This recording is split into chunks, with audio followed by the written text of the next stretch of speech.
Welcome all to All the Horrible Things, Episode 8. Episode 8. All the Horrible Things, Batman Baddies Edition. This Friday, the Batman's coming out. A new incarnation of the Batman, which I'm very excited for, but it got us thinking, why not break down the top 10, not the best, not the coolest, not the best performed, but the scariest. Yeah. Top 10 scariest Batman villains. Yeah. And why don't we just mention at the top here what we're going to be focusing on, like what versions of them. You know, we're pulling from all different mediums here, but we're really kind of focusing on the comics and some of the animated series, which, man, that's a special place in my heart right there. Yeah, essentially like the root essence of it. I mean, when I think Joker, I'm not immediately jumping to Jared Leto. Certainly Heath Ledger put a print on that, but also Jack Nicholson was scary in his own right. And then you could look at the one in animated series voiced by Luke Skywalker, right? Yeah, Mark Hamill, brilliant. Which is pretty scary in itself. So, yeah, it's more the essence. It's more of an amalgamation. It's more of what you think of when you think of the character. When I think of Mr. Freeze, I'm not really thinking of Schwarzenegger. I'm thinking of the iconic one in the animated series when I think Mr. Freeze. Cool out. If only Batman Forever could be stricken from the record, except for Mr. Clooney's nips. Right. The nips were... That was an excellent introduction into the pop culture. Bat nipples. What was Batman missing? Nipples. I know, it was nipples on the suit. It's cold. That cinematographer, I tell you what. Mine in the gutter. Yeah. Well, we're going to be doing our classic top 10 style. Enan, of course, has his 10. I have my 10. And they're going to be different. And we're going to talk about why they're different because, you know, villains, much like phobias, hit you a little bit differently. That's true. That's true. We kind of touched on it a little bit, but we kind of have our own personal inclinations of what does affect us, our own phobias, as Dr. Crane might be interested in. We'll talk about later. Okay, the Scarecrow. So this is not only what we've seen, what's in the comics, what's been portrayed in motion pictures and animation, but also kind of what has rooted in us and what sort of tropes and themes and archetypes scare us more than others as manifested through the Batman villains. Absolutely. You know, a lot of these characters have really evolved over the years as well, which really brings me to my number 10, which was Poison Ivy. Poison Ivy. And when I say evolve, I don't know if you're familiar with, I think it was 2 years ago, the new animated series, the Harley Quinn animated series. Have you seen that by any chance? Super entertaining, very funny. But that Poison Ivy may be the most normal version of that character, or down to earth, if you will. She's the straight man of that show. Exactly. So that's not necessarily what I'm thinking of here when I think of Poison Ivy. I'm thinking of several different, iterations. The animated series. You and I were talking before this, Gotham, the Gotham TV series. And this is a character who, I really think it's the idea of manipulation, not just over plant life, but of men, really. Yes, absolutely. She's kind of a feminist hero in a sense. Yeah. But she's like the scariest wave of feminism, and that she wants to kind of eradicate man because he is so violent to the environment. Yes, to everything. And when you say environment, man has destroyed everything. That's true. But Poison Ivy is kind of like a vigilante in this sense, sort of taking, her personal mantle here of putting an end to wicked man. Yeah. And I mean, you could argue her archetype is the caregiver because we are, mankind is the destroyer, and she's the one that's trying to sustain life. Yeah, like a gardener. An eco-terrorist is what I've heard her called before. Oh. What I find interesting, and I think it actually adds to why she's my number 9. So we're not far off on this one, because I do also find her scary. It's just the whole pheromones thing. I mean, certainly when I was younger, I was influenced by the fairer sex. more than I'd like to admit, probably. So I could see her certainly in my younger years being someone that could have set me up for trouble. And that in itself is kind of scary. Yeah. And the way that she kills more often than not is also frightening because it's hard to detect the poison. Just the poison is as scary as we've talked about before. That tends to be a weapon that we see ladies use more than men. For a reason. It's covert and it's effective. Absolutely. We were talking a couple years ago about an idea, and I said I had read in a book one of the very first serial killers was in ancient Rome, and it was a woman who created poison and was poisoning men. And, you know, most likely, rightfully so. I mean, they refer to her in history as a serial killer. Maybe she was just, you know, getting revenge or justice. I'm not sure if you caught on Netflix. There's this new The Worst Roommate Ever, and the first episode deals with this old lady who ran like a care home. She would bring in like homeless tenants, and she would take their social security checks, and then she would kill them so she could bring in new tenants. And she buried them all in her backyard, kept getting their social security, and she looks like the stereotypical little old lady. So it's scary because you don't see it coming. You know what I mean? It's not like the Killer Croc or something where you see, oh my gosh, this is scary. Yeah. Instead, we have a subversive sort of villain here. I have one more thing to say to piggyback on that is that, you know, right now there's this terrible ordeal going on in the world between Russia and the Ukraine. But did you by chance happen to see the news story of the older woman who walked right up to one of the Russian soldiers and she was throwing sunflower seeds at him? And she wanted him to put the sunflower seeds in his pocket. So when he buried him, when he's dead, the beautiful sunflowers would grow up. I'm like, that is your poison ivy right there. Yes. That was, I did see that. Like, that was amazing. Essentially just alluding to, you're going to die, so you might as well bring life and plentifulness to our land through your death. What a beautiful, the ones terrifying, brave, brilliant thing to say. I mean, they're dealing with crazy horror right now. They really are. And insane. I don't know how, but I somehow connected that to poison ivy. No, I mean, that word. You got the plant life, you got the death there, you got the female influence.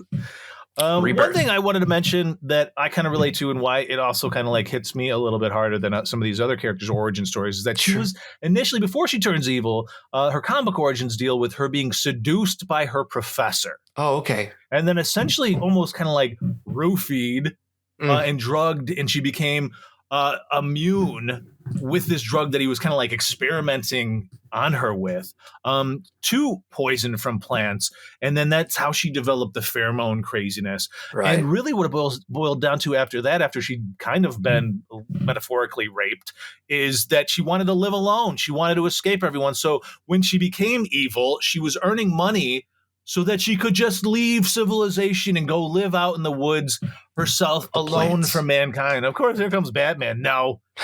Let's stick you in Arkham Asylum with all the bad guys. Right. So I do have a soft spot, but at the same time, someone that's a little like, what was it, McVeigh? Who's that? The Unabomber, want to live alone sort of people? Right. That's off the grid. Yeah. Right. Yeah. Batman's not always right in his actions, but I will say it's very clear that DC's characters and their origins have almost always been darker than any other comic, specifically Marvel. I mean, what you just described there is it's just more connected to, you know, Marvel, you kind of like escape with the idea of being a hero, and DC kind of just pulls you right back down into reality and then puts a comic spin on it. But I completely agree. DC's villains are where it's at. I'm usually rooting for them more than the heroes in DC. And vice versa in Marvel. I don't, with few exceptions, I'm not really compelled by many of the Marvel baddies. Right. I agree. They often don't do it for me. Who do you think is the scariest Marvel baddie while we're there? Because we could never do a whole cast on that just because there are so few that are scary. No, you know, a lot of their characters are Pop Attack. Yeah. It's about that time of the day.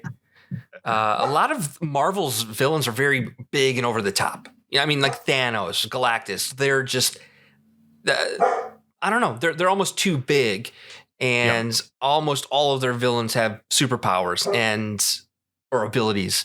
Not all of DC's villains do.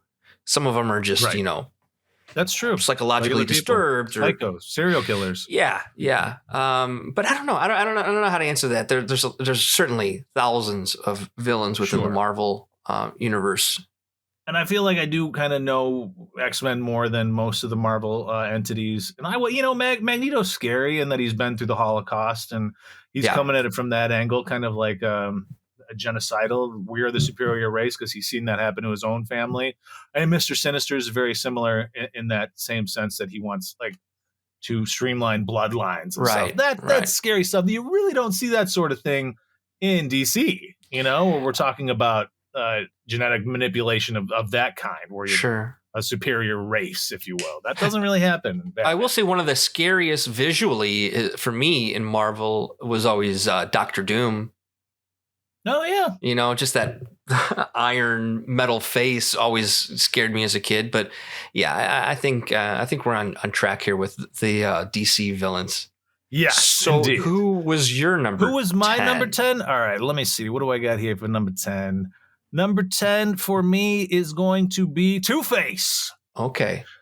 Two-Face, I don't think is probably super scary to a lot of people. I'm somebody who's wrangled with the corrupt law and won by some miracle myself, so I have that personal connection to the imbalance that sometimes occurs because of power and corruption. So that gets to me. Yeah.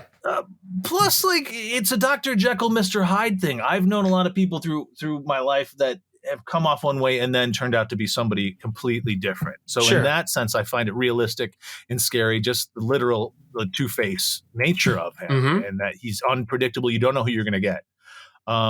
He's also my number 10 because he's got a pretty terrible origin story. He was abused by his father growing up. Most of these guys, by the way, were abused by an adult growing up or were bullied. Right. There's one interesting exception, which we'll talk about later. He was abused by his dad, and his dad would take this coin and say, okay, whether or not I'm going to beat you up today is going to be dependent on the coin flip. And he always got beat up. So he thought his dad had rigged the coin. And then, of course, the classic example of him then going into court, being disfigured by one of the people he's trying to put away. Later, he finds out that his dad hadn't rigged the coin. So then that drives him even further crazy. He just kept getting beat down by his dad by chance. Chance was kind of against him.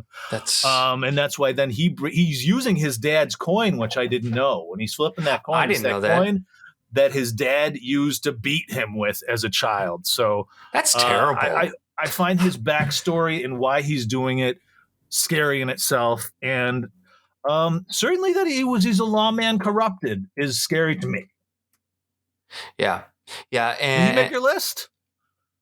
Yeah, he's my number 9, which is funny. Like we just kind of flip-flopped there. Yeah. And I would say he's my number 9 and he's not, higher up on the list because Two-Face has always seemed to me more of like a follower than a leader. He always was teamed up with someone else. And also what you just described is a fantastic origin story, and a lot of our listeners may not be comic fans and may have only seen like the iteration in Hollywood between Tommy Lee Jones, who was more clownish, and Aaron Eckhart, who was really great and grounded. It was awesome. They did not touch on that origin story. We saw that the system really kind of pushed him over the edge, and we see the coin, which is filmed in Old Town at the Twin Anchors bar. Oh, cool. When he's at the bar and he's got his coin there and kind of then decides that he's going to go down this path. And then, like what you're talking about with the coin, I think that's kind of terrifying that his decisions are psychotic. They're designed on chance, what he's going to do. That's insane, which is terrifying. Yeah, and it also speaks to just the chaos of the world, and that anything we get hit by a bus at any sort of second. I think it points to something that is existentially scary. Yeah. That things could go one way out of your hands. Yeah. Yes, exactly. So that, and half of his face is pretty ugly looking. It's pretty scary. Yeah. That's great. So we're we've bumping up to 8. Yeah. So my number 8 is kind of only based on the animated series, and it's Clayface. And I loved this as a kid. I loved this villain, and I loved the idea. It's almost like body horror, It's almost like the movie Society of like this is like, or like the Blob, but the ability to kind of like shapeshift. And I don't know. It was scary to me that this like the movements. So it was more for me. It was more of a body horror thing, because I really haven't seen many other versions of Clayface. Have you? I know there's multiple Clayfaces to begin with, and this is you're hitting me kind of hard here because he's my number one scary, and that might seem ridiculous to people, but there are reasons. Yes, there have been 4 incarnations of Clayface, but to me, the scariest one is the one who ends up getting the powers of everyone else down the line, because they team up together and become the Mud Pack at some point. It's awesome. But our first one is Basil Carlo, who's an actor who is aging, and ultimately he's known for doing horror characters. Right. He's kind of like a Bela Lugosi sort of figure, big shot. And then they're doing a redo of his like main villain role in a film. They're redoing it, a reboot. They're not bringing him back. He's out. He's too old. He's not in anymore. So he's so embittered by this that he's kind of aged out of what he was once known for. He goes to the set as they're doing it. It's Scream 3-esque, and starts killing people in the order that it happens in the script. Right. This is our normal Clayface. It's a normal man who's just become essentially a serial killer because he's embittered. His livelihood has been taken away from him. It evolves as we move on. The next guy, Hagen, who's kind of the one you see in an animated series more than anything. The one that most people, I think, when they think of Clayface, they're thinking of Matt Hagen, which is close to kind of Hennigan Hagen. I always kind of affiliated myself with this character, especially because I perform myself. And a performer, when I started losing my hair, I related with Mr. Carlo back in the day, and I understood the limitations that just aging has on somebody who's performing. That version, Matt Hagen was also an actor? He's also an actor, yes. Okay. Because I do remember that from the animated series. Yeah. In his case, he went scuba diving, so it's a little ridiculous, but it is essential that this happened. He went scuba diving, and then he came across these like protoplasms that were shape-shifting, that kind of affixed themselves to her. So it's a little ludicrous in that sense, makes it a little less scary. But this is the one that we know. But ultimately, this first guy, it was more of like a droopy face. He wasn't able to just be anyone he wanted to be. That was the next Clayface that then was able to kind of shift in the way that we're familiar with. Have you been watching Doom Patrol? I haven't, no. Okay, there's a character on Doom Patrol, and I was not familiar with the Doom Patrol before I started watching the show, but it's DC Universe. But there's a character on there, Rita, who's an actor who, from the Amazon River, gets this, I don't know if it's a parasite or whatever it is, that all of her skin starts to droop. And there's just really fun comparisons there to the first iteration that you mentioned of Clayface. Yes, that does sound a lot like Matt Hagen. But what's really important is that ultimately they all do come together. This mud pack of 4 of them that kind of had different stories. But the initial dude, Basil Carlo, dupes the other 3 and injects himself with all their powers. So he becomes the ultimate Clayface. So I think then now is the super archetype that if you're thinking like, I feel like an Arkham City, the game, if you played that, this is who we're dealing with. This is the Clayface that's able to beat anything, like suck Batman into him. And like you said, he's very much like the Blob or the Thing, in that he's so amorphous, and that to me is scary. In the same way, Two-Face was scary to me, is that you can't trust what you're seeing. Right. I don't like that when you can't just trust what's right in front of your face. And there's certainly that connection just I hung out. Me and you are friends because of being in a play together back in the year 2000. You know what I mean? Right. So we know that archetype and how the search for fame, adoration, vanity it can be vanity. It's vanity for me. It can be serious trouble and often causes those around you to suffer greatly in a sense. And these are artists are suffering artist archetype, Clayface. So in the sense that I can relate with him the most, I guess that's why he's the scariest. Yeah, I'm kind of sorry that I got to your number one already. I was waffling between my number one and my number two. So my number 2 and 1 is Clayface is nobody's ever going to be a Clayface in this world, right? So just the fact that he's not realistic is not scary, I guess, but because of my own personal proclivities, he took the number 1 spot. And I just, every time there was an animated series episode with him, I got so excited. Oh, yeah. I just love his aesthetic. So don't worry about that. My number 2 could have been my number 1. Okay. So hopefully that's not going to be your number 7. Well, I don't know, but that was my number 8. Yes. So who was your number 8? So my number 8 is Penguin. Okay. And the Penguin doesn't have any superpowers, but Penguin is representative of reality, like what is actually going on. And ultimately those with the power, like he's a lobbyist of sorts. And what he wants, he gets because he has minions doing his bidding for him. He's the outlaw that is, unscathable. Additionally, when doing research on his because he has multiple origin stories. Yeah. I'm sure you're familiar with the Batman Returns. The Batman Returns origin story is the one that comes to mind whenever I think of the Penguin. And so is Danny DeVito. Which is a really sad one. Ultimately, in Batman Returns, like his family just throws him in the river. I know. Because he's so hideous and they don't want to deal with him. And sadly, I imagine there was a time in history when people really did just discard a baby because it wasn't considered normal. Right, and deformed, and what that'll do to you. What his comic book origin is, I think, is a little more textured. Ultimately, like most of them, he was bullied, savaged in school, and he was forced to carry Umbrella because Umbrella is what he's most associated with. Because his mother was a nervous wreck and was always worried it was going to rain. So he had this kind of neurotic mother that kind of shaped his psyche. And then, interestingly enough, I've been watching this Inventing Anna. Penguin's kind of like this Tinder swindler in that he just was a fraud. He started wearing a tux and pretending like he was a big shot, and that got him through doors to the point where he kills the mob boss and then takes over. So to me, again, these duplicitous characters will continue to be scary for me because you don't see them coming. Like Two-Face, like Clayface, this is somebody who's presenting an unreality that gives him power. Right.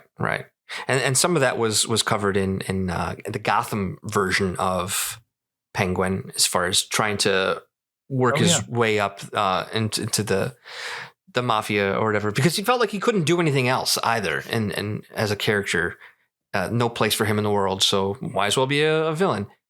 How did you feel about that incarnation of the Penguin? Because it's so very different than anything else we had seen. And granted, Gotham is dealing with kind of the early stages of all these characters. Right, when they were younger. And you know what? There's a point in Gotham where I think I was just a little bit frustrated, and I kind of didn't love it anymore. And I think it was because of the way they were trying to like force Bruce Wayne. And I really think this series could have been better served if they focused on each character like with their own series. Agreed. Yeah, the bouncing around and the different origin stories and kind of like catering to I don't like too much when a TV show will steer away from the comics, because the comics have so much wealth. There's so much to pull from. And I think it's just a little arrogant when you decide to just take your own liberties when you're not doing the fans any service. And when you're trying to make it more relatable for the masses, that's usually not a good thing for people are coming to the show for So I wasn't in love with it. And I thought all the actors on the show did really great jobs. I'm glad it exists. Yeah. I wasn't excited to watch every episode. You kind of but felt I like you watched needed them all, yeah. and I enjoyed 80% of them. You know what I Right. mean? Yeah. The trouble with it became so procedural. I was Yes. really excited when it was initially announced because it was from the same guy who did Rome, which I just adored on HBO. Love I Rome. thought We've never talked about that. world building was Love so Rome. good. Yes. So And this is disappointing who it that was coming from. there was only two seasons, and that was I think on purpose. But that was one of my favorite dramas, like in Agreed. maybe ever. So when I thought, oh my gosh, if he could do with Gotham what he did with Rome, even in 2 seasons, yeah, we're in for a treat. I think honestly, the trouble was that it was too soapy. yes, And it became too Gordon centric. And as much as I love the character of James Gordon, I'm really looking forward to Jeffrey Wright being James Gordon in this new one, the Batman. But the guy from the OC is not an actor that's getting me to want to watch a show, to be honest with you. I think he's good. Yeah. I think he's fine. Right. He's just not somebody that I'm like excited to watch ever. No, Morena Baccarin, though. Yeah. She's all right. And I really hope that, DC's found a home with HBO Max and Warner Brothers, and they're allowed to do darker stuff. And I don't know if you've watched any of Peacemaker, the John Cena. It's really fun. And HBO and DC go like this because of, there's so many things that you couldn't show on Fox that, that happened in the comics, and you're just going to avoid it. It didn't make sense to me. And well, this is the perfect time to mention that HBO's making a Penguin spinoff. Yeah. You got Colin Farrell having his own Penguin show, which I'm excited for. Absolutely. And that's kind of what I was getting at, is that I think these villains are so great and their stories are so great, is that you don't want to just sort of dilute them in a show. But there's a really great opportunity for these characters to come back on HBO Max. And I think there's going to be some other DC shows in the works as well. Amen. Yeah, I'm pumped for it. Yeah, I think it's great. They're trying to compete now with Marvel, as they should. Man. They got to go dark. And they're going to have more success with TV than movies. That's just the truth. Facts. Although I do hear this is supposed to be the best Batman since Dark Knight, like on par with it even. So. Yes, and I will agree with that, but I also feel that this new Batman isn't necessarily, and I think they've tried to say it is within the same, metaverse or whatever, but I don't know if it is. What I'm talking about is that the DC universe where your Batflex and your Jason Momoa's, that's not going to compete with Marvel. I'm sorry. I don't think it's going to sustain more than another half a decade at the most. Marvel, we got another couple decades at least, guaranteed. Yeah, I think serializing them on TV shows, dramas, that's the way to do it. On HBO Max is definitely the way to go. It's interesting because I have had my students in the past, I give them a worksheet of a brain and then I assign them Batman villains and I say, what makes their brain tick? And they have to learn the different parts of the brain and which part of the brain is motivating that character the most. So the creative side. This is old hat for me. Yeah, indeed. The administrators love it when I do shit like that. Good. I mean, they can relate to that, though. That's what they want to learn. They want to find out, they're learning through stuff that they're familiar with, that source material they're familiar with. So, I think it's my turn then for 7? Or what was your 8 again? Clayface. That's right. Yeah, we're on a 7. Poison Ivy, Two-Face, Clayface, Riddler. Riddler didn't make my list. Riddler, I think, has always scared me because he may be the smartest person in the DC universe. Who's in contention to be as smart as him? There's only a couple. Man, that's a good question. Mad Hatter. Yes. And Hugo Strange. Yeah. I mean, you could also argue that Lex Luthor is also brilliant in his own right. But I think that's true. I think maybe the Riddler's more diabolical, and creative. I really feel like if you were going to do the Riddler right, it would be more like a Saw movie, you know? Yes. And I think there are a lot of different versions of him have just been watered down, a little safe, a little goofy. Jim Carrey, which, you know, we all love Jim Carrey, but as the Riddler, And that incarnation of the Riddler is more like the Mad Hatter, because Yes. the Riddler is not really affiliated with tech in the way that Jim Carrey's was. That's the Mad Hatter's angle, being able to manipulate brains. I don't like that those are amalgamated at all. And I think in this new movie, which hopefully I see this weekend, I think Paul Dano. Paul Dano is the Riddler. Yeah, I think I like your Jigsaw analogy. I'm seeing more of a Kevin Spacey and Seven thing coming from him, even. You know what I mean? Yeah. Where it's almost like he's going to leave an impact. What's in the box, man? Yeah, we're putting a question mark. Yeah. Yeah. And I think I've always just been scared of the idea of him. And he's certainly not in my top 5, because I've never seen a really good scary version of him, and I think there should be. And fingers crossed, this weekend we get to see that. But yeah, I mean, it's also kind of like Die Hard 3, Die Hard with a Vengeance. You've got to like solve something in a matter of time and get to the next scene before something. And I think that's just the adrenaline. Your adrenaline just goes up, and solving it. I agree. Yeah. In that sense, I totally agree with you. I think you are right in saying that there has not been a scary enough incarnation. He's never been intimidating enough to me. He's got know-it-all archetype, right? The cleric. But he does have a good origin story. Yeah. Essentially, he kept asking his parents in his most notable origin story questions, and they don't want to answer him, or they didn't know the answer. I think the essential one was why are leaves green? They're like, get away from me, pissant. You know what I mean? Get out of here with your questions.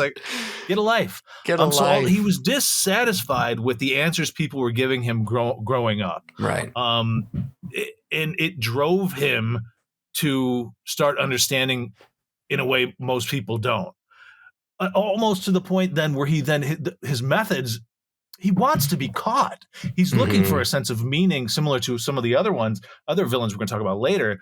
But he's kind of too obsessed with style that doesn't make him scary for me. You know what I mean? There's just too much style there that is more of artistry than horrifying. Yeah, but that's just, I think that's the problem was the way that he's been perceived, and I think his costume and that cane, it's taken away from the scariest thing of all, which is his brain. And he doesn't have any of that in the new one, right? He's just wrapped in duct tape or something. Yeah, he's he looks. It's more of a gritty version of him. Yeah. Which, yeah, same here. So hopefully he stays on my list. I guess he's like the philosopher in that he wants answers that the question is the answer sort of thing. You know what I mean? Right. He's never going to be satisfied. But he has no problem killing or people dying over getting those answers. Yes. He primarily uses a lot of explosives is what I associate with him. Yeah. He's a dynamite guy and C4 guy. Yeah. Which, to me, again, for me, intimate killings are scarier. I understand. So, I love Riddler. I'm really pumped for this next one. I hope he makes my list after it. Didn't quite make it. My number 7 is going to be a lesser-known figure. Please. Hush. Uh-huh. Hush was mostly featured in the comics thus far, but it's a childhood friend of Bruce Wayne, like his best friend growing up. And he also was well off, but his parents got in a car accident. And Bruce Wayne's dad apparently was a surgeon, which I didn't know. And Bruce Wayne's dad couldn't save Tommy is the character's name. This is Hush. Okay. Couldn't save Tommy's father growing up. All right. So at first, kind of his main story is all kind of made to seem like, oh, Hush is getting revenge on Batman because his dad couldn't save his father. But as it turns out, he wanted to be an orphan in a way that, he's the inverse of Bruce Wayne in that he wanted to be an orphan. He had cut the brake line of his parents' car. And because the mother survived, that's why he's pissed and he's going after Batman. But what makes Hush scary is his ability to line up ducks, the way he's able to get other villains to work for him because of his closeness to Bruce Wayne. And revenge is a pretty scary motive. He's willing to essentially sacrifice himself. Hush, just like he's also a surgeon himself, so he actually changes his face, a la Nicolas Cage and John Travolta in Face Off multiple times in his main storyline. So again, like Clayface, for me, you don't know where he is. He could be in front of you at all times. You don't know it, which gets me. Yeah, and he's got a very creepy costume. Like, not just the face, but like he's just very creepy.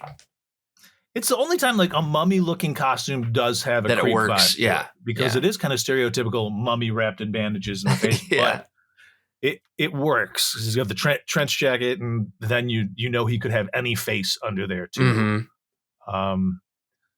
I want to see a live action with Hush. I think that storyline is really interesting, and got nothing going on there. If Matt Reeves has a lot of success here, I bet he kind of goes down a route of not, recycling a ton of characters that we've already seen on film. That'd be great. So it could happen. That'd be a good angle. All right, where you at with that 6? Bane. Bane didn't make my list either. That's interesting. As I thought, Bane, and again, I think a lot of people are going to think Tom Hardy, and it's not it. No. It's the creepier, drawn up version. What do you mean that's not it? Yeah, it's like he didn't have that mask on just so he could like change his voice. Oh, you silly Batman. It was just so cartoonish. Yeah. Not a good on-screen villain. But the real Bane, or the Bane that I know from the comics, is massive.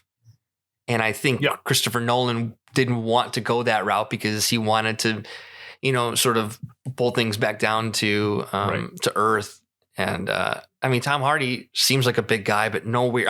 We're talking like putting John Cena and The Rock together big. He's massive, and he had these creepy tubes sticking out all over his body, pumping his formula into his body. The idea there, again, bringing back body horror, that this man, I don't know if it's just his obsession with strength and destruction that he's willing he's a drug addict. That's why he's scary to me, and he almost made my list because he's a drug addict at heart, right? He's a roid bro. Yeah. So he's really motivated by continuing to be something he's not. Right. That makes him scary. Yeah. That's kind of what I was getting at. Is like the obsession of just changing your body like that. And he's devastated Batman before. He's broken his back over his knee. His strength. There's not a lot of people that could have done that to Batman. And I think Batman should be scared of him, but I ain't scared of him. Okay, you know what I mean? There you go. Yeah, all right. No, I hear you. From Batman's perspective, I could see that being one of the scariest because he physically can't live up to I'm scared of him just because he's massive and he's out of control. And it's like Juggernaut in Marvel, this once the guy gets going, there's no getting out of his way. Juggernaut's an idiot. Yes. The thing about Bane is he's actually legitimately smart. Yes. Which is enough so to like be like a mastermind in the underworld sort of thing. He's the leader. Yeah, it's like a kingpin, if you will. Juggernaut is always going to be a follower, but the Bane runs shit, Yeah. So I hear it. Yeah. Yeah. My 6th is a little there. It's a similar drug, I guess. He's a drug addict, and he actually has a very similar aesthetic, minus the bulk. Mr. Victor Zsasz. Okay. Zsasz, spelled Z-S-A-Z. Very cool name. You've seen him on Gotham. He's very infrequently in the animated stuff. I don't know if he's all in the animated stuff just because he has such a dark backstory. I know he's definitely in the Arkham series, the video games. Right. And he's sinister in that too. He's talking to him on the phone. He's got a scary voice, the whole shebang. But ultimately, what makes him scary is that he's a regular guy, but he's also a serial killer. And his backstory is horrifying because he grew up in a very happy home, right? He had an idyllic childhood. He was a model student. But then when his parents die, he becomes a gambling addict, loses everything. And then he kind of becomes like this nihilistic. Everyone's zombies. Everyone is like robots. Nothing means anything anymore to him because he had this like high highs and nothing's going to compare to it again sort of thing. He's just this empty vessel, soulless, I think is how he's described on multiple occasions. But then he tries to commit suicide. But some old man kind of comes up to him and tries to rob him in the process. Yeah. And he kills this guy, and he finds a little bit of glimmer of like, well, shit, if everyone's zombies and life is meaningless, why don't I give myself even an inflated sense of purpose and go out and just be a serial killer and just start killing people for my own sense of satisfaction? That is horrifying to me. That is legitimately scary to me because he's doing it for pleasure and then this sense of meaning too. When you're killing people thinking it's meaningful, that again is like Seven's Kevin Spacey here, John Doe. And he tallies his victims in his arms. There's tallies of all hundreds of victims. He's masochistic too on top of it all. He's the destroyer archetype. And he's super professional. He looks like, a hitman. Right. I don't know. He gets me. I get it. I mean, there's my next one is I've gone back and forth so many times because the more you get into these characters, a lot of them aren't necessarily scary. You may have been scared when you were a kid or whatever, when you're reading the comics, but then you find out what they were doing was, because they were wronged or they're, so Freeze, for example, he was on my list. I have him crossed off here because the more I think about it, I'm like, there's nothing scary about him. He's very sympathetic. Actually. He's very sympathetic. He's really, the only thing he's trying to say, he's been trying to save things his entire life. He's been trying to bring back, right. So the movie versions, oh God, the movie versions. Terrible. And even the Gotham version was pretty crap. Yeah. But ultimately, Freeze is the best character for depression. That's what he has. He has depression. Yes. That's what's going on there. He's trying to numb himself, and the cold is the perfect means of doing that. But he's still a murderer. Yeah, and that's a pretty horrible way to take people out is to like literally freeze them. Yeah, but would you feel it? I don't know. Would it? That's a good point. Maybe he's feeling in that it is. Yeah. And when he was a kid, he used to freeze animals, and he did that not to be cruel, but because he didn't want them to die. Right. He thought it would be better for them to stay frozen, a la his wife, who ends up getting terminal illness that he freezes. And then when he loses control of her, that's when I guess somebody like absconds with her, even though she remains frozen. And that's when he starts killing people when he loses his Nora freeze. Right. But they've won, I think it was not Golden Globes, Emmys for the Mr. Freeze animated series episodes. The animated series is like a lesson in like writing. Yeah, it was so well done. But even that version, it didn't scare me. And Arnold Schwarzenegger didn't scare me. When I think about it, they should have cast Christopher Lloyd as Freeze. That'd have been great. Would have been great because you kind of like compare him to his villain in Roger Rabbit. Right. So I had Freeze on my list. I'm like, no, Freeze isn't scary. The more I'm thinking about it, and then I look at the rest of my list. And I'm like, these guys are scary. Like, if I had to sub this out, who would it be? And I had Ra's al Ghul for a moment, and he's kind of like your Thanos almost, where he's trying to clean the slate, and which is terrifying because what's a madman is just wiping out people just to get a fresh start when a lot of these people didn't do anything wrong. And I thought that was terrifying. It's almost like a dictator in this sense. That's true. If anyone who's close to Putin, we're talking Ra's al Ghul here. Yeah, Ra's al Ghul, the closest, who only does things for self. They're selfish. He claims that they're. I thought it was a funny casting choice for Liam Neeson, but they got the point across what he was trying to do.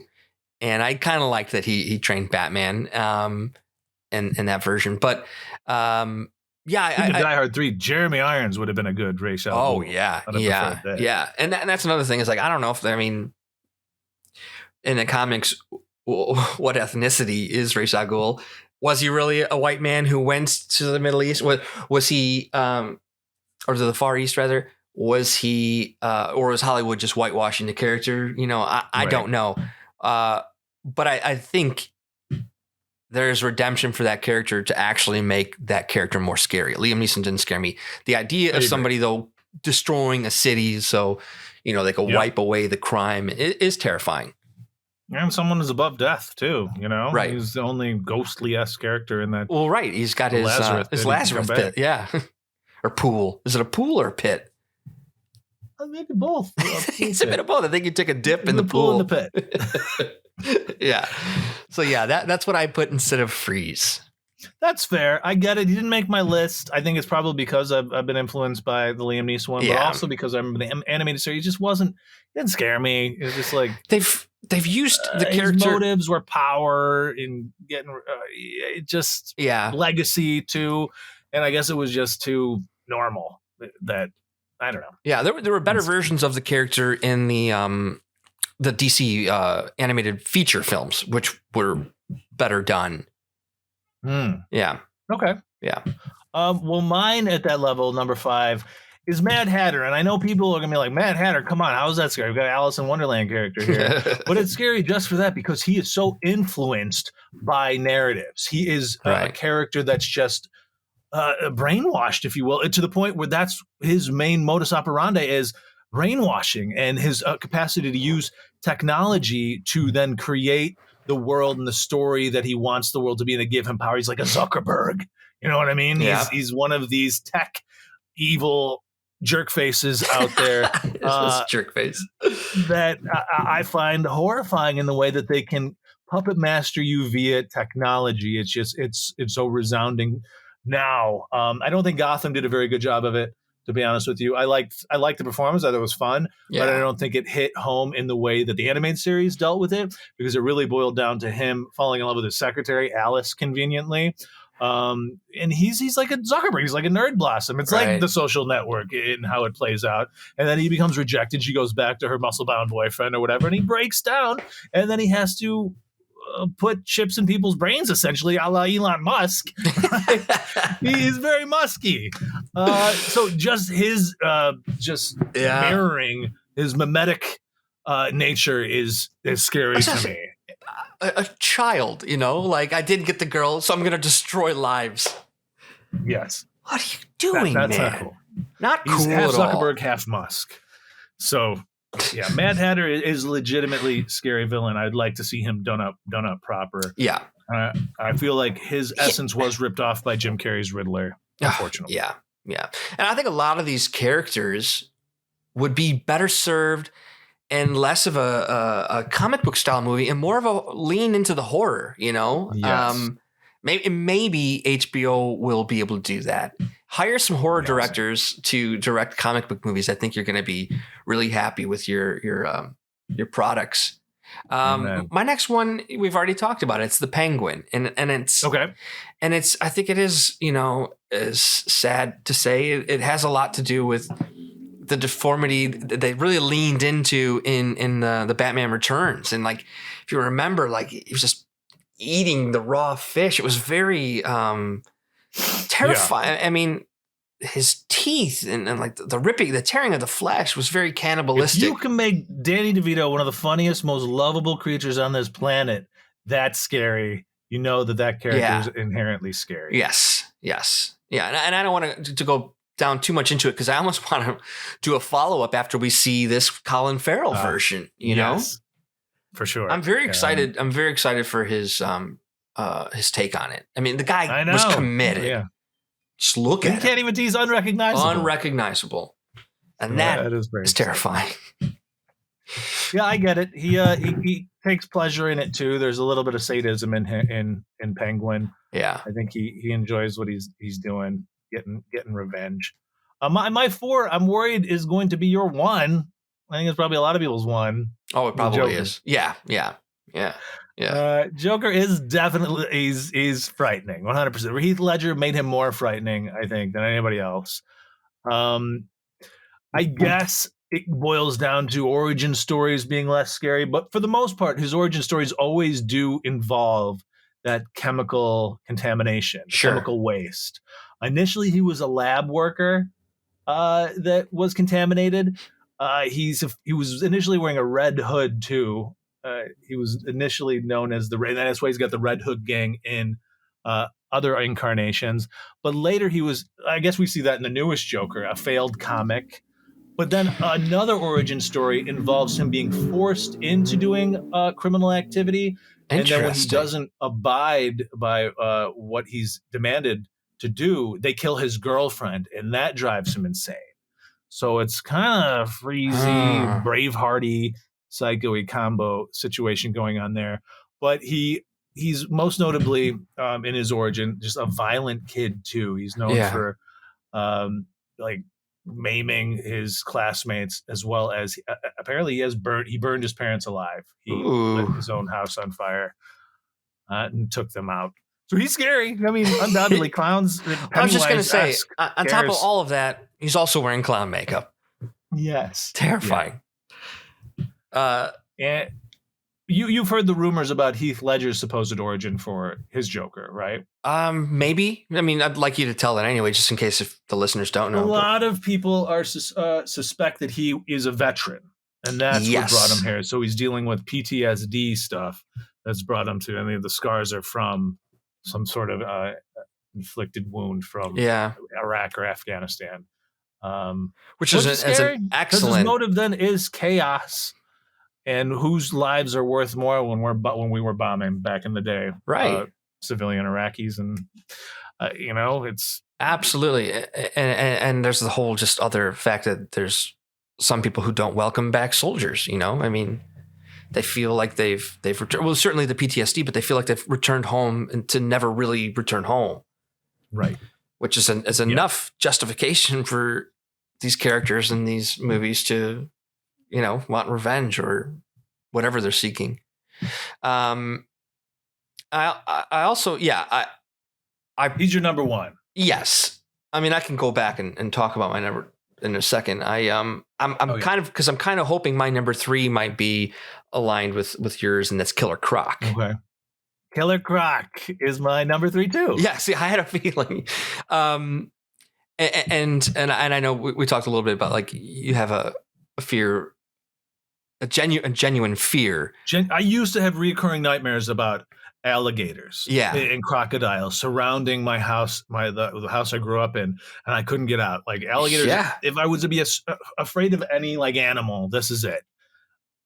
I don't like them. And then when you manifest that in a human form, it doesn't. I mean, even in Spider-Man with that crocodile villain, I just don't like the aesthetic. And then his backstory, Waylon Jones, ultimately being born like that is a little different than a lot of these other ones who have kind of been turned bad by circumstances. He is just born this monster. Mm-hmm.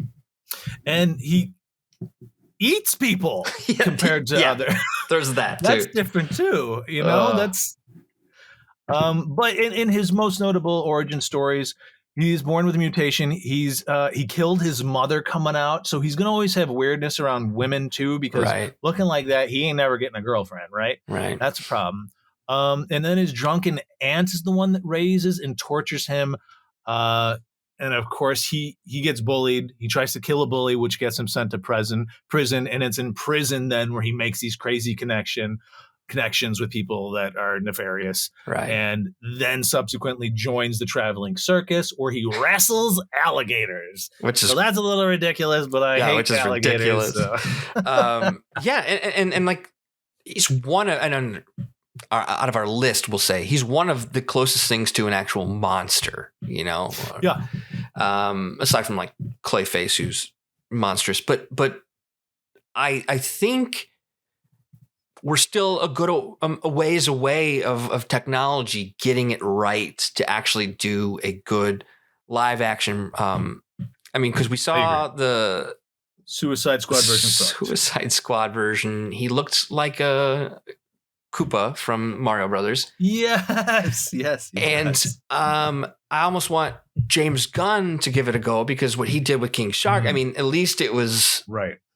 Even though that character was hilarious, I'd like to see a real scary version of me too. This Killer Croc walking around. The idea of like in the sewers is disgusting, but what a terrifying animal! Like it's stealthy and strong. I completely. I mean, he's super strong. He's motivated by instinct and food and resentment, right, for what he is. Right. And I think there's even an angle here. I'm certainly not one of the tinfoil hat people, but one of the 3 type of aliens that these tinfoil hat people believe in are the reptilians, the lizard people. So if they went the lizard people, if they went with the angle that maybe he's like, these lizard people had impregnated his mother with his like hybridness. That's good. And that he's actually less crocodile and more alien reptilian creature. That could be super scary because you know me and Alien. I do indeed. Yeah. But I hope we get another live action version because he's kind of just not scary in the Suicide Squad, and he should be. And he is dumb, but he's. I want him to just be more like a ruthless animal, sort of dumb, not like he was portrayed in Suicide Squad. Agreed. Basically, the exact opposite of what we saw.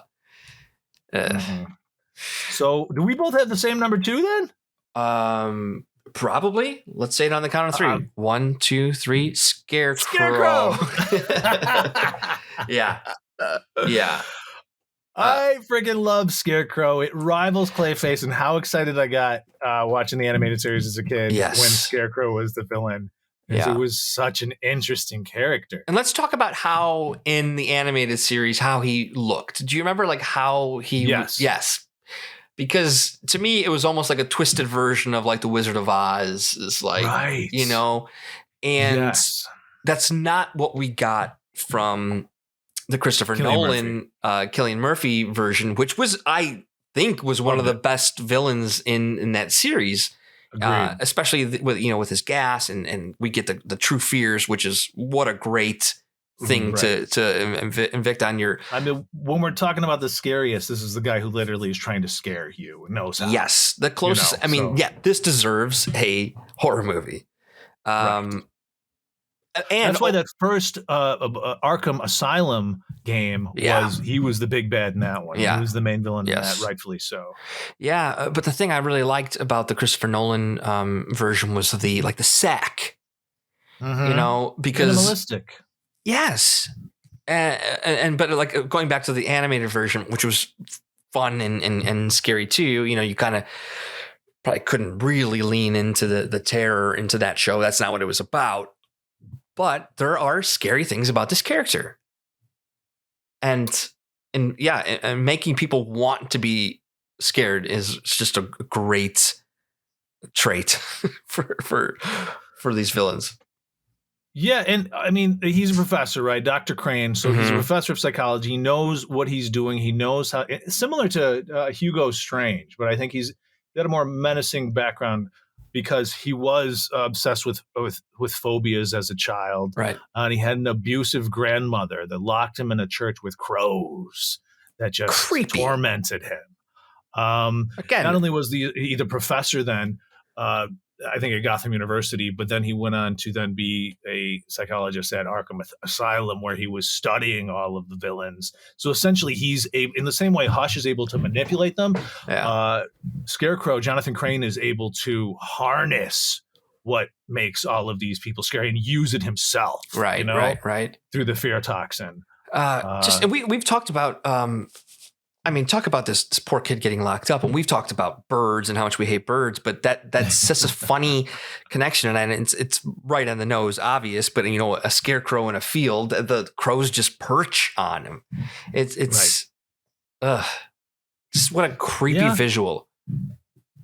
Yeah, I mean, I connect him a lot with. I feel like him and Riddler are very similar too in their motives. Just a sense of wanting to be superior and having control over others with your intellect.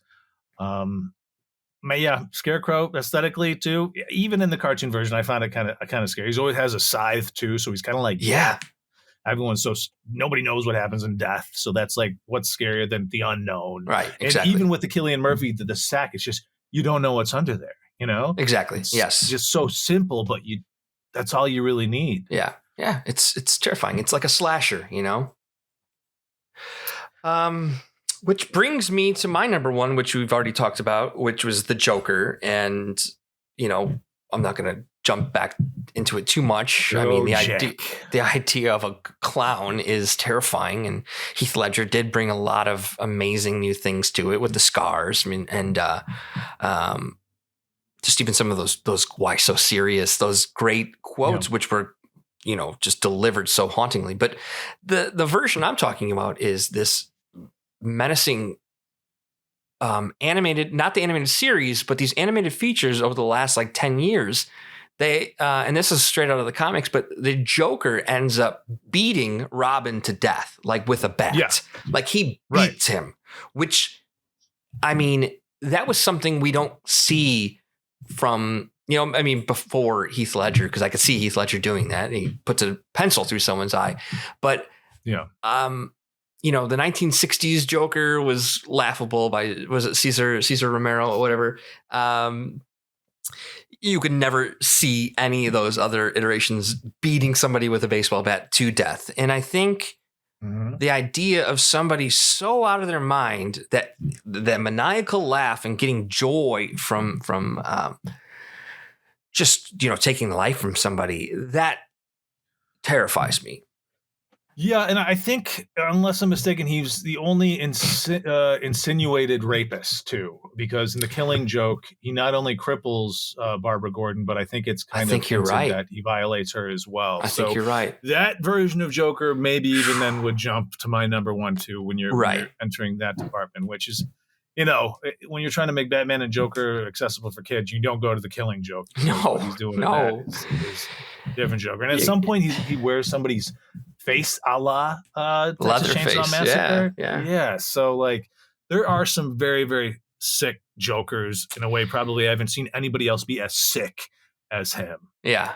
So, I might reconsider bumping him up a little bit. Well, I'm super curious who your number one we've already talked about. My number one was Clayface, but that's a little personal. Yeah. But there are some other ones I'd like to talk about. Yeah, I was going to say, didn't quite make my list, but I find them scary in their motives and find them relatable. I was doing a little rewatching of the animated series. I don't know if you remember one called Paige Monroe. Ultimately, this is a lot like Clayface and similar to why I find her kind of frightening, in that she is a supermodel that just aged out. Right? Okay. So she's kind of like a hybrid of Clayface and the Calendar Man. So she goes around to all these events during the seasons, and holds hostage people that wouldn't cast her anymore, essentially. What makes her a little ludicrous is that she's always running around with a gang of male model Chippendales who are wearing nothing, or essentially her thugs. Why not? But in her defense, we see that a lot. We see most male villains with just women in scantily clad like outfits. Like she deserves her own. True. Yeah. Just and it's actually poignant, and it goes back to what I was talking about with Clayface and just the vanity thing at the end, because the whole time she's just wearing essentially this porcelain mask. It kind of reminds me of the mask used in the movie Valentine, or like The Strangers, which was like a plastic, but like that that's yes. But when they finally are able to capture her and rip it off at the end, she's still gorgeous, but she thinks she's hideous. Yeah. So it's just these psychosis of these people. Brilliant. That, to me, that was you got me. That's really smart. I understood why the character was doing what they were doing. Yeah. Is there any other ones that you wanted to mention?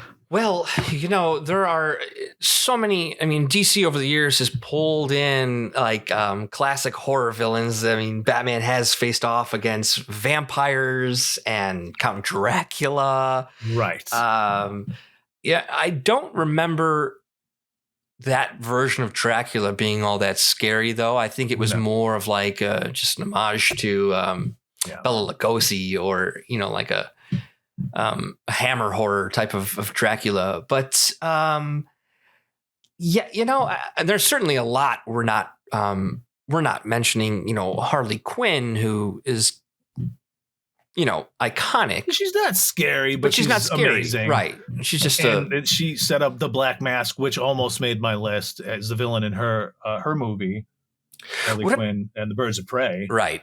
What about Baby and Doll? Black Mask is horrifying. He's definitely a Baby Doll is interesting. It's very similar again to Paige Monroe and Clayface. Yeah. But she's more like Kirsten Dunst in Interview with a Vampire, in that she will forever look like a child. And that's what makes Baby Doll scary. Not the fact that she uses like a rattler as a gun or whatever. That's all ridiculous.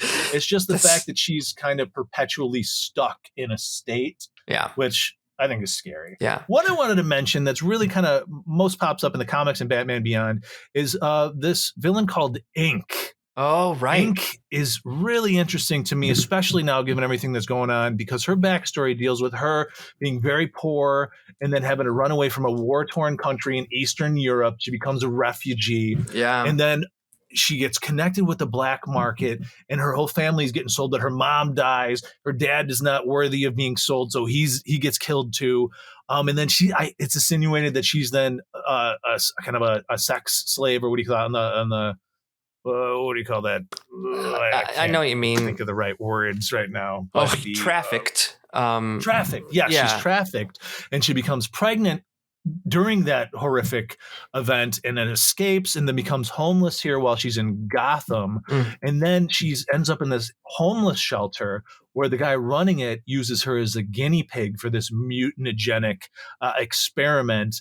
That, granted, it's a little ridiculous, but then she does become this fluid sort. She's like Venom, I would say. In her look and her powers, and that she's Ink. Then use that to manipulate. Kind of like Rorschach's mask. Very Rorschach, right? Yes. Yeah. And what's interesting is like what she really goes after more than she's a hired assassin, but she goes after corporations. So she's a bad guy, but also a good guy, and that she's going after this corporate greed stuff to doing it the wrong way, obviously through murder and mayhem.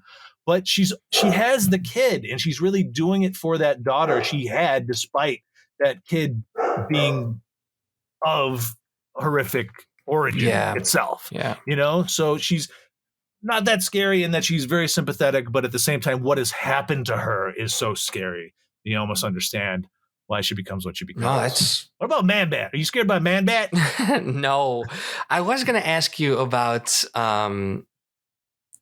it reminded me of Mothman. Is it King Moth? There's Killer Moth. Killer Moth.